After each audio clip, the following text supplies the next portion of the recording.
Hello everyone, welcome to Within the Frame. I'm Kim Bo-kyung.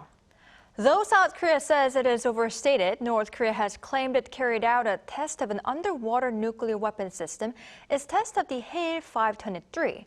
This came in response to the latest joint maritime exercise between South Korea, the United States, and Japan. Meanwhile, Pyongyang said Putin has expressed willingness to visit the regime at an early date following the regime's foreign minister Choe Son-hui's visit to Moscow. Will Putin really go to Pyongyang in the foreseeable future? And if he does, what would this suggest?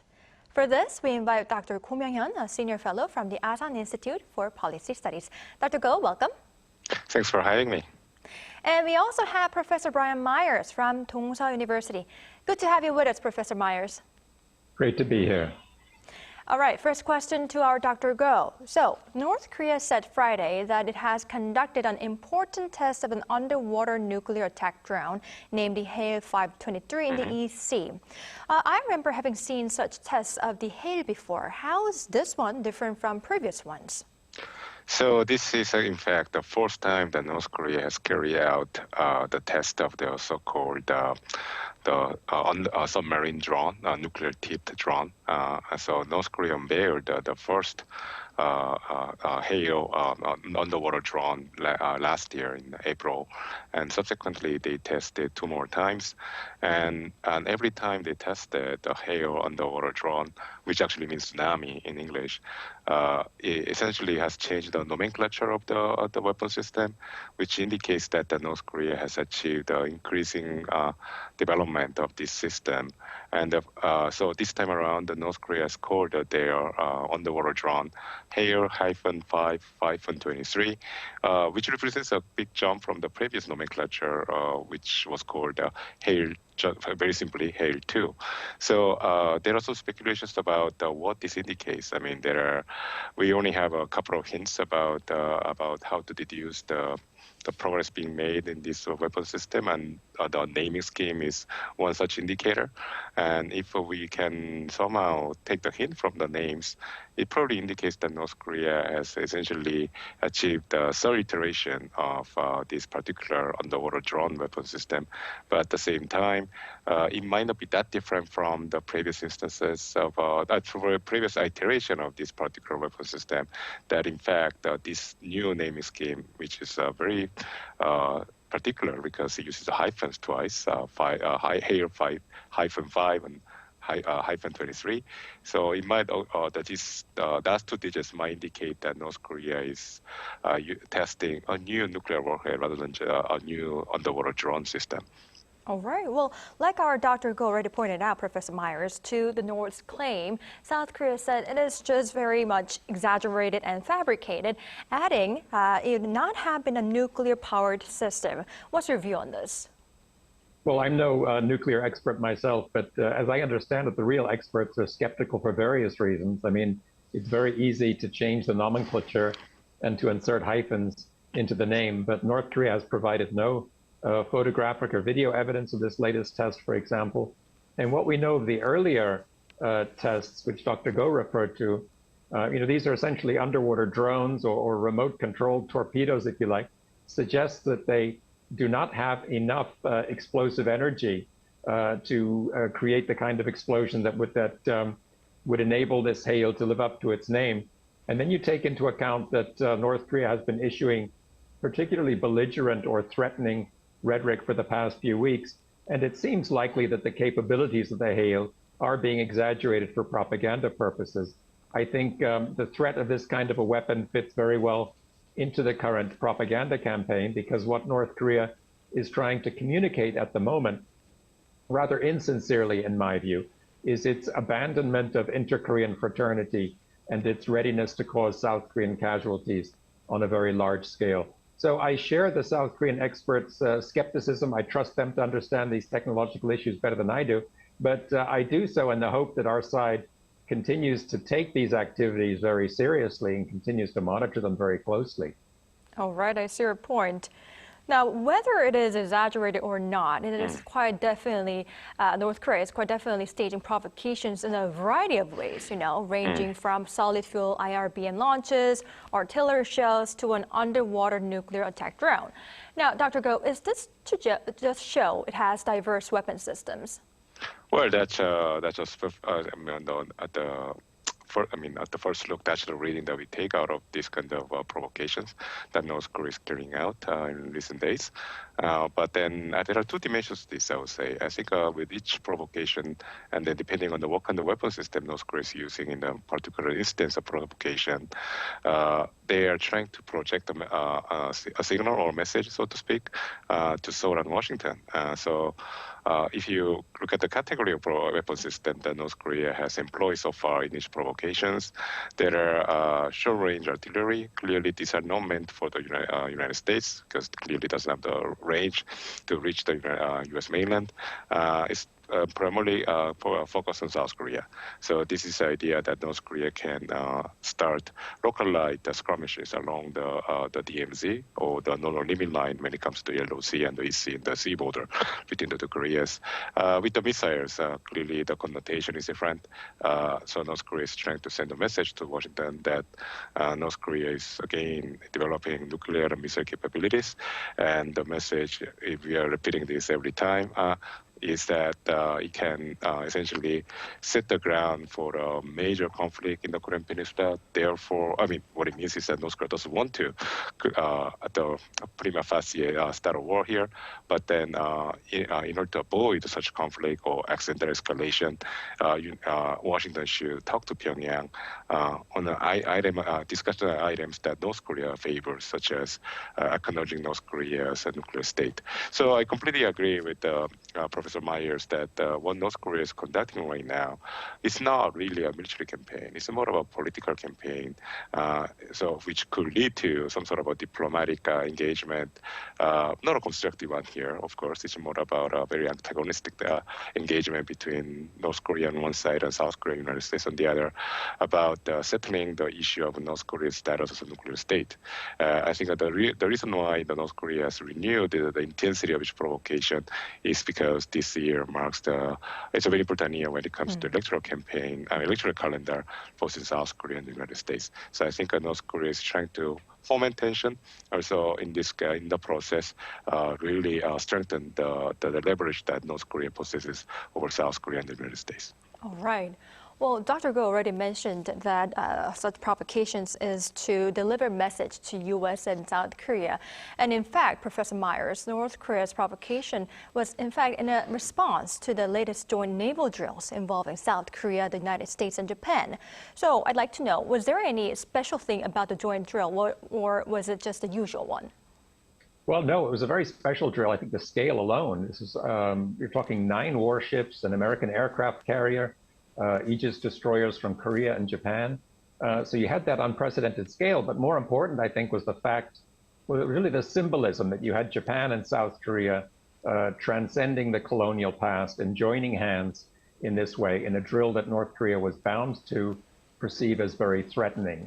So it's not surprising, really, that Pyongyang should have responded in such a way as to try to turn South Korean public opinion against the Yoon administration and the ruling party. In the past, in 2011, for example, North Korean shows of belligerence have had the effect of moving the mainstream, if only temporarily, toward a more progressive or anti-conservative position, and that showed up in the polls. The ironic thing, and I think the unwise thing, in my opinion, is that North Korea is threatening radioactive maritime disasters when the issue of Japanese radioactive wastewater did so much under the Moon administration to inflame anti-Japanese sentiment here. In other words, to keep South Korea and Japan apart. But Kim Jong-un's goal is to show the Americans, the Japanese, and the South Koreans that any effort they make to respond to the North Korean threat will simply lead to greater North Korean threats. All right, I see your point. Now, Dr. Go, I'd like to also talk about North Korea's previous provocations. So first on North Korea's solid fuel IRBM. According to the recent analysis, the new missile carried a maneuvering re-entry vehicle previously flown on smaller missiles in 2022 rather than a traditional one. But what is this about and what does this suggest? It's all about how to essentially undermine the missile defense system in South Korea and the United States. So the traditional ballistic missile has a very simple ballistic the trajectory on its terminal stage, but this is in a way makes the trajectory of a ballistic missile, the reentry or the wave force or gets closer to the ground, pretty predictable to the radars, therefore the missile defense system that can intercept such ballistic missiles. So in order to avoid interception, what the North Koreans are trying to do, or like any other countries that are capable of developing and building ballistic missiles of this kind, is to lower the chance of the missiles being intercepted by missile defense system. So in this case, it means that North Koreans are trying to make the reentry vehicle, which is the part of the missile that carries the warhead, to be more maneuverable, in which allows this warheads to be makes this warheads much harder to be intercepted by the missile defense systems. So in the process, it really actually there's a trade-off here because you're making the whole system more maneuverable, and that means that the overall size of the warhead has to be smaller in most of the cases. So it implies it carries less payload. But that's the reason why North Korea is developing a miniaturized version of the nuclear warhead, so that they can fit such a smaller but still very powerful warhead in a very maneuverable reentry vehicle. So this is a very natural progression of their missile development plan. And I think this is also part of the reason why North Korea is developing hypersonic missiles, which actually includes the boosted hypersonic vehicles as well as the hypersonic glide vehicles. All right, Dr. Go, thank you for your explanation. Now, Professor Myers, another question on nuclear test. Recent satellite imagery suggested no imminent preparations for nuclear test, but there reportedly is activity related to the maintenance of Tunnel Number 3, which is of concern for both Seoul and Washington. Could you tell us what this tunnel is for those who are unfamiliar with this? Yeah, this is one of the 4 tunnels that lead into the nuclear complex at Punggye-ri, which is in the northeast of the country in North Hamgyong province. And as you guys reported here on Arirang at the time, the North Koreans blew up the entrances to these tunnels as a peace gesture in May 2018, shortly after that Panmunjom summit. And the Americans have been keeping a very close eye on the Punggye-ri complex since then because they're worried about it being reactivated. They're worried about a 7th nuclear test being conducted there. Now, according to these recent satellite images, as you say, there does seem to be not enough activity to suggest that a nuclear test is imminent, but something is going on there, and that's worrying enough for the Americans. The tentative consensus at this time is that the North Koreans are simply maintaining or restoring Tunnel Number 3, but that activity in itself is pretty worrying. So I think like the claims to a successful underwater drone test and the other activities that have been going on, this activity at Punggye-ri is intended primarily to serve a propaganda purpose by contributing to the general increase in tension in the region. All right, I see your point, Professor Myers. Now, Dr. Go, let's move on to Moscow and Pyongyang ties. Following Choe's meeting with Putin, the Kremlin said that it would develop relations further with North Korea in all areas, including sensitive ones. What could this hint at? Well, we know that Russia and North Korea have been developing these tighter ties very quickly since last year, marked by the state visit by Kim Jong-un to Russia. But then I think what we have to underline here is not just the sensitive one, the term-sensitive areas, but also the all areas. So what Russian government is insinuating here is that Russia is no longer going to treat North Korea as an isolated rogue state, but from now on, might consider North Korea, I emphasize might here, as a full-fledged partner for Russia's foreign policy as well as the military strategy. And so at the same time, so this is another way of saying that Russia is upgrading its relationship with North Korea to a comprehensive one, and which is a term that South Korea and the United States often uses to describe the alliance that South Korea has with Washington.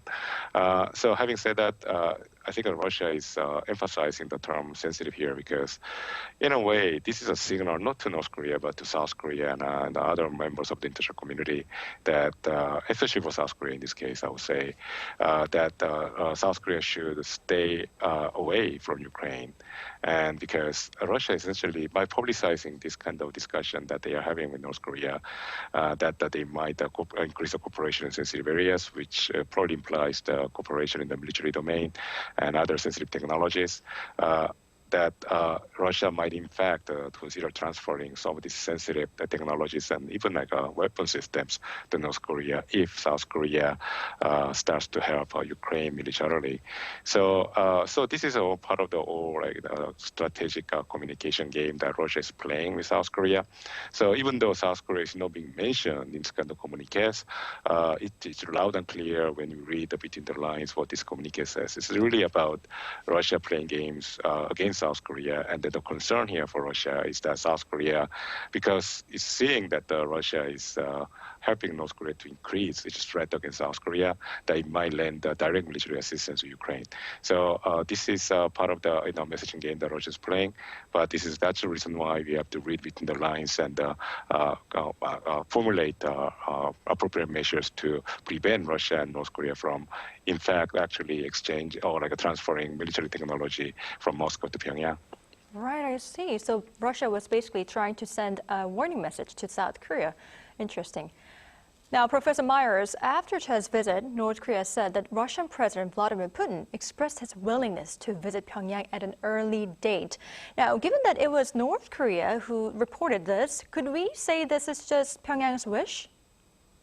Well, it's very common. It's practically standard practice for leaders to promise to reciprocate visits to their country made by other leaders. And in fact, Putin already expressed a readiness to visit North Korea when Kim Jong-un visited Vladivostok last September.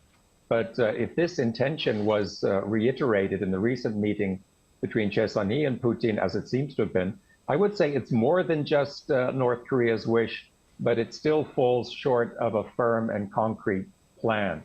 Putin no longer regards North Korea as a rogue state, that's clear, but he's got a lot on his plate, and at this present time, when many in the West are calling for a negotiated solution to the war in Ukraine, and I think support for Zelensky is weakening, I don't think it would be in Russia's interests, either vis-a-vis South Korea or vis-a-vis the Western countries, to really go too far in underscoring its closeness to Kim Jong-un.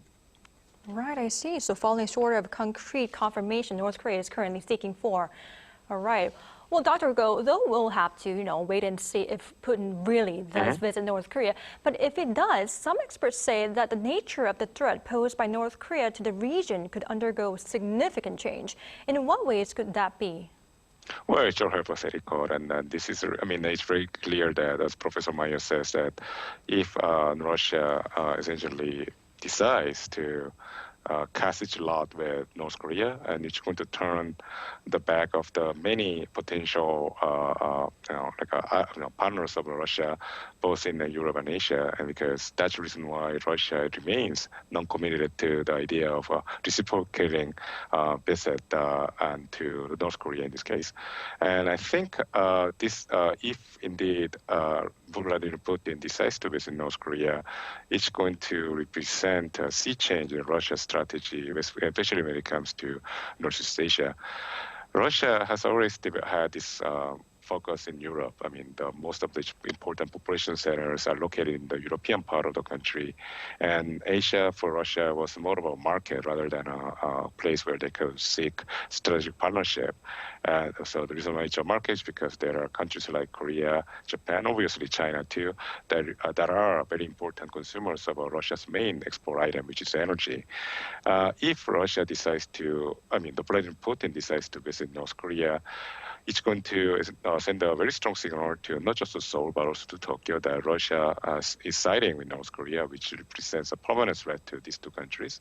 And therefore, Russia will be considered as a main enemy of these two countries. I don't think it is something that Russia wants to see after the war in Ukraine ends eventually.